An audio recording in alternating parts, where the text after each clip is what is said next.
आगामी विधानसभा चुनावों को लेकर सिरोही भाजपा में स्थानीय व्यक्ति को सिरोही विधानसभा से टिकट देने के मामले में प्रतिक्रिया व्यक्त करते हुए पूर्व गोपालन मंत्री ओटाराम देवासी ने ये मुद्दा उठाने वाले लोगों को चुनौती देते हुए उन्हें ही बाहरी बता दिया है। इससे एक बार फिर से सिरोही की सियासत गर्मा गई है। अब सवाल ये है कि क्या वाकई ओटाराम देवासी उन लोगों को बाहरी मानते हैं जो इस मुद्दे को उठा रहे हैं। यूं सिरोही विधानसभा क्षेत्र में स्थानीय प्रत्याशी देने का मुद्दा 2013 से उठ रहा है। तब भी निशाना थे ओटाराम देवासी, लेकिन तब ये मुद्दा इतनी मुखरता से नहीं उठाया गया था। दरअसल ओटाराम देवासी सिरोही जिले से जुड़े पाली जिले से हैं। 2013 तक ओटाराम देवासी को टिकट मिलने में स्थानीय बाहरी का विवाद अपने शैशवावस्था में ही था। ऐसे में उस समय ओटाराम देवासी जीत गए। फिर आया 2018 का विधानसभा चुनाव। अब भी ओटाराम देवासी सिरोही विधानसभा क्षेत्र से भाजपा के टिकट से सबसे बड़े दावेदार थे। वजह थी वोट बैंक। यहाँ उनकी जाति के वोट बैंक ज्यादा हैं, लेकिन अब स्थानीय नेताओं का धैर्य जवाब देने लगा था। ओटाराम देवासी के द्वारा सिरोही विधानसभा की सीट का मोह नहीं त्यागने के कारण उन्हें अपना नंबर आने के आसार नहीं दिख रहे थे। इस समय पहली बार स्थानीय व्यक्ति को भाजपा से टिकट देने का मुद्दा प्रबलता से उठा। इस मुद्दे को हवा दी दो स्थानीय नेताओं के समर्थकों ने। तब स्थानीय का मतलब सिरोही जिले के व्यक्ति से था, लेकिन भाजपा ने इस बात को दरकिनार किया और फिर ओटाराम देवासी को टिकट दिया और उसके बाद विधानसभा चुनावों में उन्हें बड़ा जातीय वोट बैंक होने के बावजूद हारना पड़ा। निर्दलीय उम्मीदवार संयम लोढ़ा ने उन्हें हराया और इसकी वजह थी भाजपा के कार्यकर्ताओं का असहयोग। अब फिर से भाजपा में स्थानीय व्यक्ति को टिकट देने का मुद्दा उठने लगा है, लेकिन इस बार स्थानीय की परिभाषा को और ज्यादा स्थानीय कर दिया गया है। इस बार स्थानीय का मतलब सिरोही जिले का स्थानीय नहीं होकर सिरोही विधानसभा का स्थानीय है। तो भाजपा के जिन दो नेताओं के समर्थकों ने 2018 में ओटाराम देवासी को दावेदारी से बाहर करने के लिए स्थानीय के मुद्दे को हवा दी थी, इस बार उन्हीं नेताओं को स्थानीय उम्मीदवार के मुद्दे के शिकार बनाने के लिए यह मुद्दा उठाया गया है। इस आग को लगाया भाजपा के पूर्व जिला अध्यक्ष हेमंत पुरोहित ने। करीब 2 महीने पहले एक वीडियो जारी करके उन्होंने चेतावनी दी थी कि यदि भाजपा जिला अध्यक्ष नारायण पुरोहित को सिरोही विधानसभा से भाजपा का टिकट दिया गया तो वो खुद उनके सामने निर्दलीय के रूप में चुनाव लड़ेंगे। पिछले सप्ताह एक बार फिर हेमंत पुरोहित ने ट्विटर पर अपनी लगाई इस आग को सुलगाया और फूंक मारी। इसी दौरान इस आग में भाजपा के जिला उपाध्यक्ष दिलीप सिंह मांडाणी ने अपने ट्वीट का घी डाला और सिरोही विधानसभा के स्थानीय मुद्दे को तेजी से भड़का दिया। इसकी तपिश जयपुर तक महसूस होने लगी। स्थानीय के मुद्दे को और ज्यादा स्थानीय बनाते हुए जो तीर अब चलाया गया है, उसके शिकार इस बार वो दो नेता होंगे जिनके समर्थकों ने 2018 में ओटाराम देवासी को टिकट से बेदखल करने के लिए जिले के व्यक्ति को टिकट देने का मुद्दा उठाया था।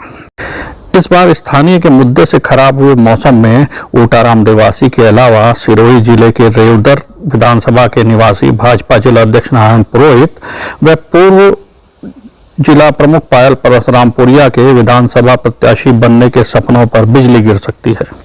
इस बार सिरोही विधानसभा चुनावों में दावेदारी का जो नया नाम सामने आ रहा है वो है पिंडवाड़ा पंचायत समिति के प्रधान नितिन बंसल का।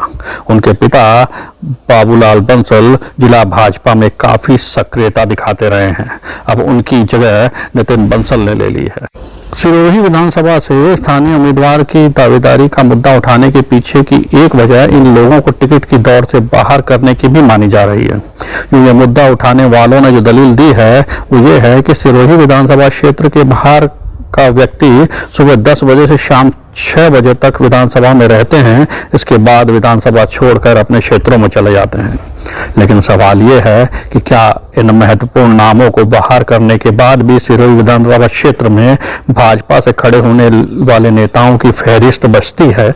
तो इसके लिए राष्ट्रीय और प्रदेश भाजपा के निर्देश पर हुए कार्यक्रमों की तस्वीरों से चेहरे तलाशने होंगे और इनमें जो चेहरे सामने आते हैं उसमें सिरोही विधानसभा के स्थानीय उम्मीदवार का मुद्दा उठाने वाले हेमंत पुरोहित और दिलीप मांडाणी भी अपने को प्रमुख दावेदार मानते हैं।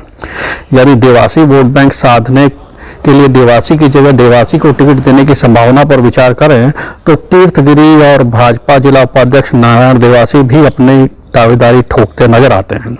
इसके अलावा अशोक पुरोहित और कमलेश दवे सिरोही विधानसभा क्षेत्र से ही हैं, जो लंबे समय से भाजपा से जुड़े हुए हैं। एक दावेदारी और मानी जा रही है और वो है सिरोही की 2 बार विधायक रह चुकी तारा भंडारी की पुत्रवधू रक्षा भंडारी और उनके ही सहयोगी रहे लुम्बाराम चौधरी की। जो इन मुद्दों की गंभीरता पार्टी के लिए कितनी रहती है, इसका जवाब ओटाराम देवासी और नारायण पुरोहित ने कुछ दिन पहले समाचार पत्रों में दिए अपने बयानों में स्पष्ट बता दी है, जिसमें वो दावा करते हैं कि टिकट किसे देना है या नहीं देना है ये संगठन तय करता है। और ऐसा सिरोही विधानसभा में लगातार देखने को भी मिल रहा है कि स्थानीय उम्मीदवार की मांग के बावजूद बाहरी उम्मीदवार को टिकट दिया गया है। सबसे महत्वपूर्ण बात यह है कि अब की बार प्रदेश भाजपा के द्वारा राज्य में कांग्रेस राज के जंगल राज, भ्रष्टाचार और कुशासन के खिलाफ अपनी समस्या को साझा करने के लिए भेजे गए जन समस्या पत्र में तो भाजपाइयों ने संगठन में व्याप्त पैराशूटवाद और परिवारवाद को ही अपनी समस्या बता दिया है। इसमें भी उन्होंने स्थानीय विधानसभा के व्यक्ति को ही टिकट देने की मांग कर दी है। बाहरी उम्मीदवार के विरोध के साथ एक मुद्दा परिवारवाद के विरोध का भी है। कार्यकर्ताओं का मानना है कि कब तक वे एक ही परिवार से आने वाले लोगों के लिए दरिया बिछाएंगे, ऐसा तो उनका नंबर कभी नहीं आएगा।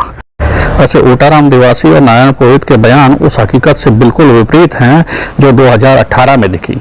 संगठन के जमीन पर काम करने वाले कार्यकर्ताओं और नेताओं की मांगों को दरकिनार करके टिकट किसे देना है ये संगठन तय करता है, तो उसके लिए उन्हें 2018 का चुनाव परिणाम भी देख लेना चाहिए। चुनाव ने दिखा दिया कि संगठन के थोपे हुए उम्मीदवार को वोट देना या दिलवाना है या नहीं, ये स्थानीय नेता और कार्यकर्ता ही तय करते हैं और करते रहेंगे। तारा भंडारी, संयम लोढ़ा, ओटाराम देवासी ऐसे उदाहरण हैं जो ये बताते हैं कि कार्यकर्ताओं की मेहनत से जीतने के बाद भी अहंकार में कार्यकर्ताओं को नजरअंदाज करने वाली पार्टियों और नेताओं को इन्हीं कार्यकर्ताओं ने विधानसभाओं से बाहर का रास्ता दिखवाया है। 2023 में कार्यकर्ताओं का शिकार कौन बनेगा ये 10 महीने बाद पता चल पाएगा। धन्यवाद।